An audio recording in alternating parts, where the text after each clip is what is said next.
Jsme na krokodýlí farmě na Verkin Karlově.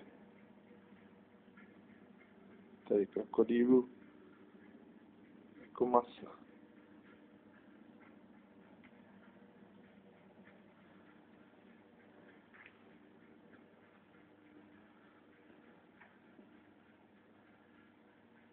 Tady jsou maličci a tady začíná velký krokodýly.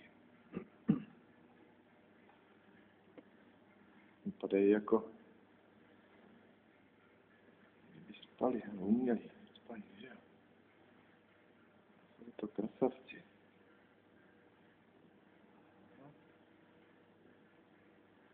Pořádně. Cucmáci jsou to.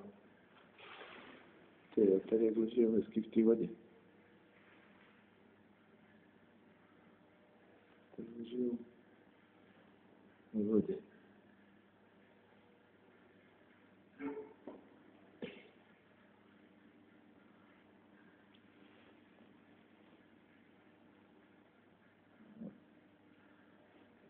Co tmavý?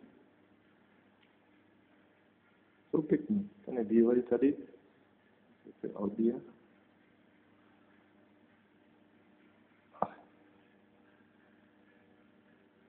Ještě bych se s ním dál setkat.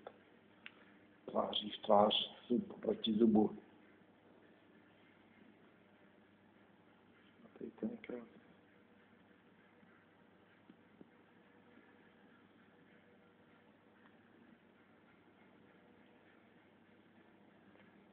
Krásný krokodýl.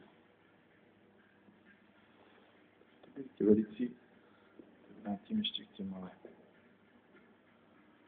Je taky jak dřeva.